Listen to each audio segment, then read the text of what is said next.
Hello students, मैं पदम कंवर व्याख्याता हिंदी साहित्य एक बार फिर से आपके साथ हूँ 3 नए टॉपिक लेकर। आधुनिक काल के प्रगतिवाद, प्रयोगवाद और नई कविता। हम बहुत ही कम समय में बहुत ही महत्वपूर्ण संभावित प्रश्नों के उत्तर देखेंगे। पहला हमारा प्रश्न है, प्रगतिवाद का परिचय देते हुए प्रमुख प्रगतिवादी कवियों के और उनकी प्रमुख रचनाओं के नाम लिखिए। यदि हमारे बोर्ड के हिंदी साहित्य के पेपर में इस प्रकार का प्रश्न आ जाता है तो किस प्रकार उत्तर देंगे। देखिए, पहले मैं इसका आपको सामान्य से अर्थ बता देती हूँ, जानना बहुत जरूरी है आपके लिए।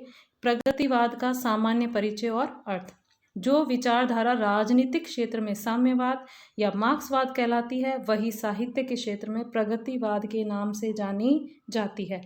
इस प्रकार हम कह सकते हैं कि साम्यवादी विचारधारा के अनुरूप लिखी गई कविता प्रगतिवादी कविता है। तो आपको क्या याद रखना है कि प्रगति तो आगे बढ़ने की एक विचारधारा है, लेकिन साहित्य, हिंदी साहित्य में प्रगतिवाद किसको कहा जाता है? जो मार्क्सवादी विचारधारा पर आधारित कविता है उसको कहा जाता है प्रगतिवादी कविता। साम्यवादी विचारधारा में समाज को 2 वर्गों में बांटा जाता है, शोषक वर्ग और शोषित वर्ग। शोषक वर्ग के अंतर्गत पूंजीपति, मिल मालिक, उद्योगपति और जमींदार आते हैं, जो गरीबों और मजदूरों का शोषण करते हैं। दूसरा शोषित वर्ग, इसके अंतर्गत गरीब, मजदूर, किसान और श्रमिक आते हैं, जिनका शोषण किया जाता है। तो ये 2 बातें आपको याद रहेगी, तो आपको याद रहेगा कि प्रगतिवादी जो काव्य है उसका विषय क्या है और उसकी कविता किस विषय पर आधारित है। इस शोषक वर्ग और शोषित वर्ग पर ही ये कविता आधारित है। साम्यवादी विचारक समाज में समानता स्थापित करना चाहते हैं और शोषण की प्रक्रिया बंद करना चाहते हैं, इसलिए प्रगतिवादी कविता भी शोषण का विरोध करती है। हिंदी काव्य में प्रगतिवाद का प्रारंभ सन 1936 ईस्वी में हो जाता है, जब प्रगतिशील लेखक संघ की स्थापना होती है और उसका पहला अधिवेशन होता है। उसके अध्यक्ष होते हैं मुंशी प्रेमचंद। तो वहाँ से प्रगतिवाद का आरंभ होता है 1936 ईस्वी से, और 1943 ईस्वी में जब अगेय का प्रथम तारा सप्तक छपता है, वहाँ तक प्रगतिवादी कविता मानी जाती है। प्रमुख प्रगतिवादी कवि हैं नागार्जुन, केदारनाथ अग्रवाल, त्रिलोचन, पंत, निराला, रामविलास शर्मा आदि। पंत और निराला छायावादी कवि भी हैं और इन्होंने प्रगतिवादी रचनाएं भी उसी काल में लिखना चालू कर दिया था। तो ये बात आपको याद रखनी है कि प्रमुख कवि हैं पंत, निराला, नागार्जुन, केदारनाथ अग्रवाल, त्रिलोचन, रामविलास शर्मा आदि। कवि पंत की युगवाणी, निराला की कुकुरमुता, केदारनाथ अग्रवाल की युग की गंगा, नागार्जुन की युग धारा, त्रिलोचन की धरती आदि प्रगतिवादी रचनाएं बहुत ही प्रसिद्ध हैं। ये हमारा इस प्रश्न का उत्तर हो गया। अगला हमारा प्रश्न है, प्रगतिवादी काव्य की प्रमुख प्रवृत्तियां या विशेषताएं लिखिए। देखिए, प्रगतिवादी काव्य जो है मार्क्सवादी दर्शन से प्रभावित है, तो प्रगतिवादी काव्य धारा की प्रमुख प्रवृत्तियां भी इससे जुड़ी हुई सी होंगी। पहला इसका पॉइंट होगा, शोषित वर्ग के प्रति सहानुभूति एवं शोषक वर्ग के प्रति आक्रोश इनकी कविता में प्रमुखता से व्यक्त हुआ है। इनकी कविता में क्रांति देखने को मिलती है। ये शोषण, अन्याय और अत्याचार के विरोधी हैं।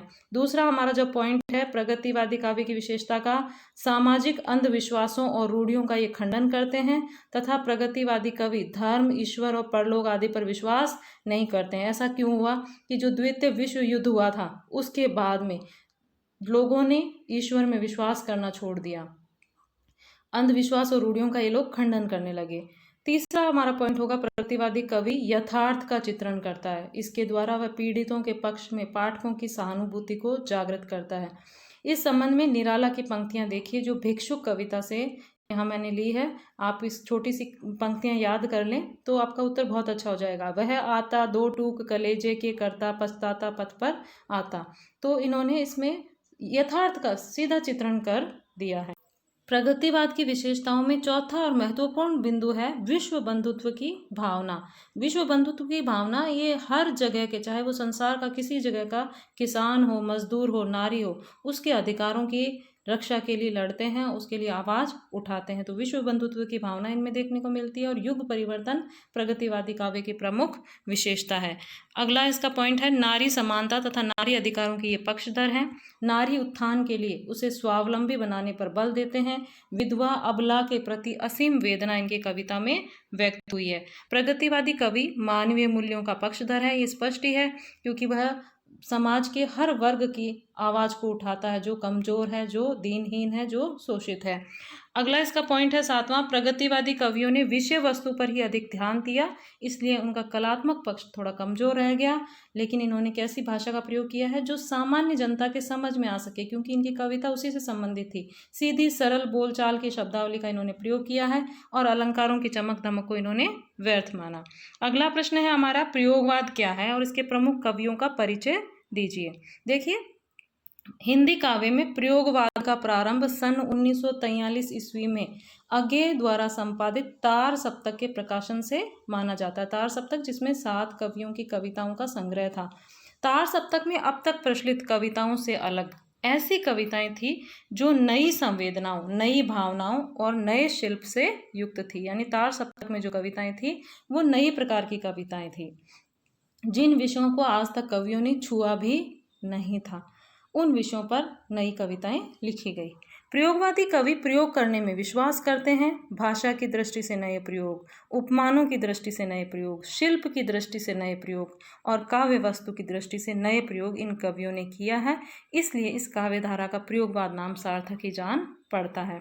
प्रथम तार सप्तक और द्वितीय तार सप्तक के सभी कवि प्रयोगवादी कवि कहे जा सकते हैं। प्रथम तार सप्तक में जिन 7 कवियों की रचनाएं संकलित थी उनके नाम हैं नेमीचंद जैन, गजानन माधव मुक्तिबोध, भारत भूषण अग्रवाल, प्रभाकर माचवे, गिरिजा कुमार माथुर, रामविलास शर्मा तथा अगे। मैंने कक्षा में भी आपको इनके नाम याद कराए थे, तो मुझे उम्मीद है कि आप सबको इनके नाम याद होंगे, नहीं तो फिर से आज याद कर लीजिए। अगला द्वितीय तार सप्तक सन 1951 में अगे के संपादन में प्रकाशित हुआ। इस तार सप्तक में जिन 7 कवियों की रचनाएं संकलित हैं उनके नाम हैं भवानी प्रसाद मिश्र, शकुंतला माथुर, हरिनारायण व्यास, शमशेर बहादुर सिंह, नरेश मेहता, रघुवीर सहाय तथा धर्मवीर भारती। यदि आप इनमें से एक भी तार सप्तक के कवियों के नाम याद करके प्रयोगवादी कवियों में लिख दें तो अच्छा होगा। अगला हमारा प्रश्न है, प्रयोगवाद की प्रमुख प्रवृत्तियां या विशेषताएं लिखिए। इसको इस प्रकार से लिखेंगे कि सन 1943 से आधुनिक काल की काव्य धारा में नए प्रयोगों की एक श्रृंखला से उपस्थित होने लगी। कविगण नए नए प्रयोग कविता के क्षेत्र में करने लगे, जिसे प्रयोगवाद नाम दिया गया। इसके भाव पक्ष पर जहां फ्रायड की मनोविश्लेषणात्मक विचारधारा का प्रभाव था, जो यूरोपीय विचारक था, वहीं कला पक्ष पर भी यूरोपीय विचारक इलियट की छाया दिखाई देती है। तो प्रयोगवादी काव्य की प्रमुख प्रवृत्तियां हम इस प्रकार देखते हैं। पहला, प्रयोगवादी कवियों ने भावुकता के स्थान पर बौद्धिकता को महत्व दिया। इनमें अतिशय बौद्धिकता थी, ये बुद्धि से ज़्यादा सोचते थे, मन से कम सोचते थे। इन्होंने जीवन की निराशा, कुंठा, अनास्था, जड़ता व संघर्ष को अपनी कविता में अभिव्यक्त किया है। दूसरा है, लघु मानव को पूर्ण गरिमा के साथ प्रतिष्ठित करने का श्रेय प्रयोगवादी कवियों को दिया जाता है। अब तक जिन विषयों को काव्य से बहिष्कृत किया जाता रहा था, प्रयोगवादी बौद्धिक कवियों ने उसे ससम्मान अपनाया। छोटे और क्षुद्र प्राणियों को भी महान, सुंदर और जीवन शिल्पी के रूप में उभारा। उनके कविताओं के विषय रहे छोटे छोटे विषय, जैसे चूड़ी का टुकड़ा, गरम पकौड़ी, सायरन, गधा आदि। तीसरा, प्रयोगवादी काव्य की विशेषताओं का महत्वपूर्ण पॉइंट है मनोविश्लेषणात्मक प्रवृत्ति। पाश्चात्य साहित्य से भारतीय साहित्य में प्रयोगवादी कविताओं के माध्यम से आई, जिसकी वजह से प्रयोगवादी कवि ने व्यक्तिवाद की प्रवृत्ति को प्रमुखता से अपनाया और श्रृंगार का उन्मुक्त चित्रण किया। चौथा पॉइंट है, प्रयोगवादी कवियों ने कला और भाव दोनों ही क्षेत्रों में विद्रोह की भावना को मुखर किया। दुख, कुंठा, निराशा आदि इसी के कारण इनमें दिखाई देते हैं। पांचवा पॉइंट है प्रयोगवादी कविता की विशेषता का कि इन कवियों ने अपनी रचनाओं में नए नए प्रतीकों और उपमानों को खोज खोज कर संजोया। स्पष्ट ही है ये नए प्रयोग इसमें होंगे ही प्रयोगवादी काव्य में। छठा पॉइंट है, प्रयोगवादी कवि ने मुक्त छंद में काव्य रचना की और शब्दों को तोड़ मरोड़ कर, ठोक पीट कर, जैसा था वैसे ही उन्होंने इस्तेमाल कर लिया। ग्रामीण बोलचाल के शब्दों का भी व्यवहार किया और इनकी भाषा भावों के अनुकूल है, सहज भाषा है।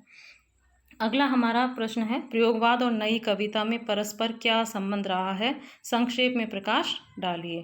देखिए, हिंदी कविता में प्रयोगवाद का आगमन अगे द्वारा प्रकाशित तार सप्तक से माना जाता है। जिन कविताओं में नया भावबोध, नई संवेदना तथा शिल्प के स्तर पर, कला के स्तर पर नए प्रयोग हुए, उनको हम प्रयोगवादी कविता कहते हैं।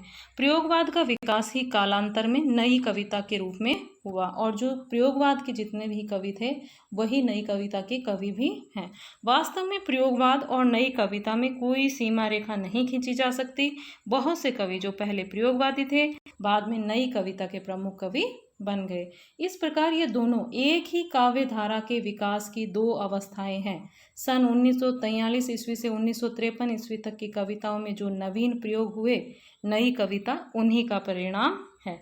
निष्कर्ष रूप में 1943 से 1953 तक की कविता को प्रयोगवाद एवं 1953 के बाद की कविता को नई कविता की संज्ञा दी जा सकती है। अब आप देख लीजिए मुख्य विशेषताएं नई कविता की। नवीन विषयों को नवीन शैली में अभिव्यक्त करने के कारण नवीनता को इसकी प्रमुख विशेषता माना जाता है।